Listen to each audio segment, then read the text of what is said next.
Harsha Hospital, Center for Plastic and Cosmetic Surgery, Liposuction, Tummy tuck, breast surgery, lip, chin and nose correction సేవలు. మీ అందానికి నమ్మకమైన చిరునామా Harsha hospitals Kompally, Hyderabad. Eluru జిల్లా కేంద్ర ప్రభుత్వ ఆసుపత్రిలో దారుణం చోటు చేసుకుంది. అప్పుడే పుట్టిన నవజాత శిశువు మృతితో గర్భిణి యొక్క బంధువులు ఆందోళన చేస్తున్నారు. వైద్యుల నిర్లక్ష్యం వల్లే బాబు చనిపోయాడంటూ కూడా వారు ఆసుపత్రి నర్సింగ్ రూమ్ బైఠాయించి కొంత న్యాయం చేయాలంటూ వారు డిమాండ్ చేస్తున్నారు. సమయానికి డెలివరీ చేయలేదు, డెలివరీ చేసుంటే బిడ్డ బతికుండేదని చెప్పి బంధువులంతా కూడా చెప్తున్నారు. డాక్టర్లకి చెప్పినా కూడా వారు సరిగా పట్టించుకోలేదు. సర్జరీ ఎప్పుడు చేయాలో తమకు తెలుసంటూ కొంత నిర్లక్ష్యంగా మాట్లాడారని కూడా చెప్తున్నారు. ముస్నూరు మండలం గోపవరంకి చెందినటువంటి గుండ్రి నాగలక్ష్మిని నిన్న జాయిన్ చేశారు. ఆవిడకి నొప్పులు వస్తున్నాయని చెప్పి అక్కడ నుండి తీసుకొచ్చిన తర్వాత ఏలూరు ప్రభుత్వ ఆసుపత్రిలో ట్రీట్మెంట్ బాగుంటుందని ఇక్కడికి తీసుకొచ్చి జాయిన్ చేసాం. కానీ ఈ విధంగా బిడ్డని లేకుండా చేశారంటూ కూడా వీరు ఇక్కడ బాధపడుతున్న పరిస్థితులు ఉన్నాయి. వైద్యుల నిర్లక్ష్యంపై సమాధానం కావాలంటూ కూడా వీరు అడుగుతున్నారు. నాగలక్ష్మి బంధువులు ఉన్నారు, వారు మాట్లాడించే ప్రయత్నం చేద్దాం. అమ్మ ఏం జరిగింది అసలు? ఎప్పుడు జాయిన్ చేశారు? ఎప్పుడు చెప్పారు ఈ విషయం అంతా? మేము ప్రభుత్వ ఆసుపత్రిలో మంచిగా చూస్తారు. మేము కూలి పని చేసుకునే వాళ్ళం అండి.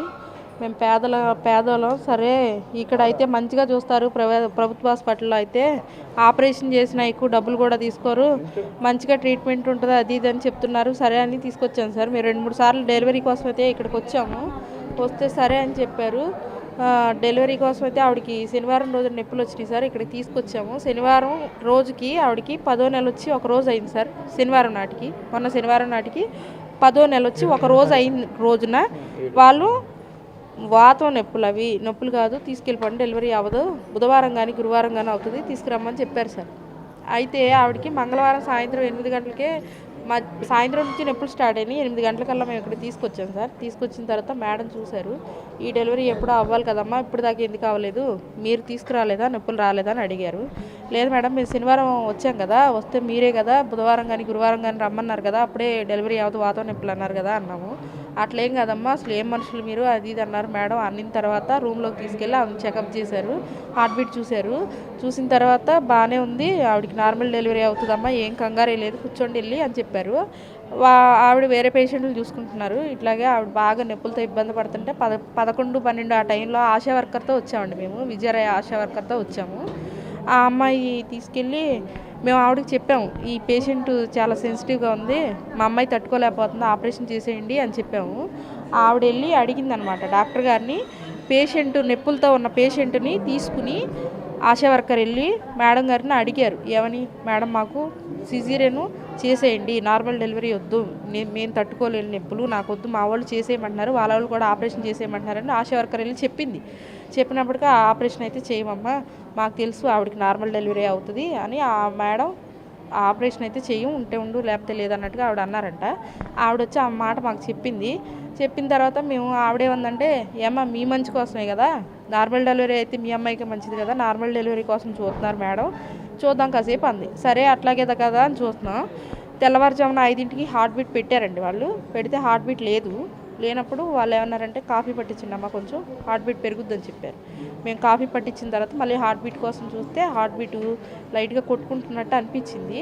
నేనే ఉన్నా సార్. ఆ హార్ట్ బీట్ పెట్టిన టైంలో కూడా హార్ట్ బీట్ పెట్టేసి అక్కడ నర్స్ కానీ ఎవరు సిస్టర్ కానీ ఎవరు లేరు, నన్నే పట్టుకోమన్నారు.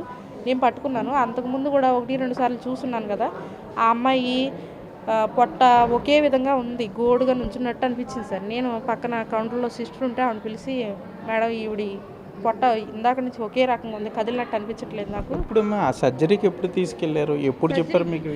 మేము నిన్న మంగళవారం రోజు సార్ 8 గంటలకి నైట్ టైంలో వచ్చాము.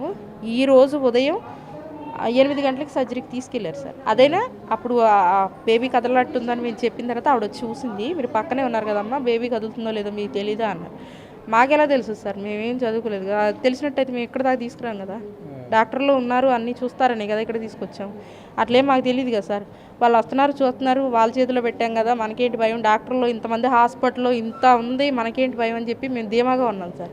కాకపోతే ఒక అరగంటలోనే తీసుకెళ్లారు, ఆపరేషన్ చేయాలమ్మా అని చెప్పారు. బేబీ చాలా కండిషన్ సీరియస్గా ఉంది, తల్లి కూడా సీరియసే, బిడ్డ తల్లి ఇద్దరు సీరియస్గా ఉన్నారు అని చెప్పారు. అదేంటి మేడం ఇప్పుడు చెప్తున్నారు, రాత్రైనా చెప్పు ఉండాల్సింది కదా అంటే, అట్లే లేదమ్మా ఇప్పుడే చూసాం కదా, మన్ను తినేసింది బేబీ అని చెప్పారు. అంటే రాత్రి నుంచి అప్పటికప్పుడు అయితే మోషన్ అయితే అవ్వదు కదా సార్. వాళ్ళ సిస్టర్స్ వచ్చి చూస్తున్నారు, మొత్తం వాళ్ళ ఆధ్వర్యంలోనేగా ఉన్నది. 9 నెలలు వచ్చి అంత కడుపుతో ఉన్న అమ్మాయి వచ్చిందంటే వాళ్ళు చూసుకోవాలి కదా. వాళ్ళు ఏం చేయలేదు, మరి చూసారు, ఏం చూసారో అయితే తెలియదు. మరి బేబీ కండిషన్ బాగాలేదంటే మేము ప్రైవేట్ హాస్పిటల్లో అయినా చూపించుకునేవాళ్ళం. వాళ్ళైతే బాగాలేదని కానీ మేము ఈ కేసు మేము డీల్ చేయలేమమ్మా, వేరే హాస్పిటల్కి తీసుకెళ్ళమంటే తీసుకెళ్ళేవాళ్ళం. వాళ్ళైతే మాకు ఏ సమాచారం చెప్పలేదు. సడన్గా ఆపరేషన్ చేసి ఇట్లా ఉంటుందని సంతకాలు పెట్టమన్నారు సార్. సంతకాలు అయితే పెట్టాము. పెట్టిన 1 గంట తర్వాత బాబు చాలా సీరియస్, మన్ను తినేసాడు, ఒక 10 నిమిషాలు చూస్తామమ్మా, మేము చేయగలిగిన ప్రయత్నం చేస్తాం, హార్ట్ బీట్ అయితే పెరగట్లేదు, బాబు శ్వాస తీసుకోవట్లేదు అసలు అని చెప్పారు. సరే సార్ అని చెప్పాము. అంటే మేము ఇలా బాబు చనిపోతాడు అనే ఆలోచన అసలు మాకు లేదు సార్. అసలు ఏదో సీరియస్ అవుతుందేమో. అంటే ఏంటో ఇక్కడ అందరూ కూర్చుని ఉన్నారు, అంటే ఏంటి మీకు ఏం డిమాండ్ చేస్తున్నారు మీరు డాక్టర్? ఏం డిమాండ్ ఏంటి సార్? మాకు 9 నెలలు వచ్చిన బాబు చనిపోయాడు, ఏమన్నా ఒక 5 నెలలు వచ్చి అబార్షన్ అయ్యి, లేకపోతే మా బాబుకి ఏమన్నా ఇప్పుడున్నారు ఇన్ని బాధలు పడుతున్నారు సార్. అందరికీ అన్ని విధాలుగా మంచిగా ఉన్న బేబీ రావట్లేదు. మా బేబీ అంతా పుష్టిగా ఉంది, బాగానే ఉంది. వీళ్ళ నిర్లక్ష్యం వల్లే కదా సార్ మన్ను తినబట్టే ఆయన చనిపోయింది, లేకపోతే బాబు చనిపోయేవాడు కాదు కదా. వీళ్ళ నిర్లక్ష్యం వల్లే కదా. లేదు మేము చేయలేమంటే మేము బయటికి తీసుకుపోయేవాళ్ళం. మా బాబు చనిపోయాడు, దానికి ఏంటి సమాధానం? వాళ్ళు ఏం చెప్తారు అసలు? మా బాబుని మాకు ఇవ్వగలరా? ఏంటి వాళ్ళు ఏం చెప్తారా సమాధానం అనేది మాకు కావాలి. ఆ బాబు చచ్చిపోయిన అమ్మాయి తెలియదు. ఆ అమ్మాయికి ఏం చెప్పాం మేము చేయనంటే మేము ఎక్కడికి వస్తే తీసుకెళ్ళిపోయాం. మాకు మేము లేనివాళ్ళమైనా ఏ గవర్నమెంట్ హాస్పిటల్లో చేయించుకున్నాం. రాత్రి కూడా చెప్పారు. రాత్రి కూడా ఒక పాప కూడా చనిపోయిందంటండి. రాత్రి ఒక పాప చనిపోయిందంట. ఇక్కడ ఇందాక చెప్తున్నారు ఎవరో, ఇక్కడ రాత్రి కూడా టయానికి ఎవరైనా సరే టయానికి తీసుకొచ్చినప్పుడు ఆపరేషన్ చేయాలండి. నేను నొప్పులు వచ్చినప్పుడు ఎందుకు చేయరు ఆపరేషన్లో? మాకు మేము చదువుకోలేదు, వాళ్ళు చదువుకున్న వాళ్ళే కదా, మాకు చదువుకోలే కదా వాళ్ళ దగ్గర తీసుకొచ్చి అప్పచెప్పేది. వాళ్ళు మా పాపకి ఎందుకు ఆపరేషన్ చేయలేదండి? నెలలో నొప్పులు వచ్చినాయి, నొప్పులు వచ్చే మేము చేసేమన్నాం. మేము చేయొద్దు అనలేదు కదా. మా పాప నొప్పులు తీలేకపోతుందండి, చేసేమన్నాం. ఎందుకు చేయలేదని అడుగుతున్నాం. మేము పోయిన డాక్టర్లు ప్రాణాలు తీస్తున్నారు, ఏం చేయాలి మేము? మేమంటే అక్కడ ఏమన్నా ఎక్కడ చూస్తే టీవీలో చూస్తే ఏముంది, గవర్నమెంట్ హాస్పిటల్లో చేయించుకోవాలమ్మా. గవర్నమెంట్ హాస్పిటల్ ఎట్లా చేయించుకునేది? ఎట్లా చచ్చిపోయిన బాబుని తీసుకెళ్ళమా మేము? బాబు తల్లి పిల్లలు శుభ్రంగా తీసుకెళ్తామని మేము తీసుకొచ్చింది. మేము ఇక్కడ తీసుకొచ్చాక వాళ్ళు 24 గంటలు అంతసేపు ఎందుకు ఉంచారండి బేబీని ఆపరేషన్ చేయకుండా అమ్మాయిని? మేము చదువుకోలేదు, చదువుకున్న వాళ్ళే వాళ్ళు చదువుకున్న వాళ్ళండి. మాకు చదువు లేదు, మేము చేసుకోలేక నా డెలివరీ లేటర్కి తీసుకొచ్చేది కష్టపడి పెండాల మేరకు తీసుకొచ్చుకున్నాం. మేము తీసుకురాలేదు కానీ నొప్పులు చాటాం కానీ తీసుకొచ్చాం. ఎందుకు చేయలేదు? మాకు చేయకపోతే చేయనని చెప్తే మా పాపని తీసుకెళ్ళిపోయాడు. మేము మొత్తం మీద ఇక్కడ చూసుకుంటే నాగలక్ష్మికి సంబంధించి బాబు పుట్టాడు, బాబు బాగా ఆరోగ్యంగా ఉన్న ఈ విధంగా జరగటం ఆలస్యం అవటం వల్ల సర్జరీ ఆలస్యం వల్ల చనిపోయిందని నాగలక్ష్మి బంధువులు చెప్తున్నారు. మరోపక్క వైద్యులు బేబీ హార్ట్ బీట్ తక్కువగా ఉండడంతోనే ఈ ప్రమాదం జరిగింది.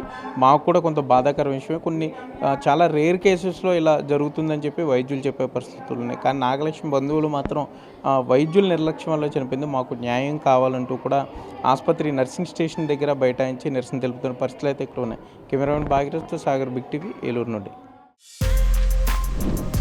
For more videos like this, subscribe Big TV channel.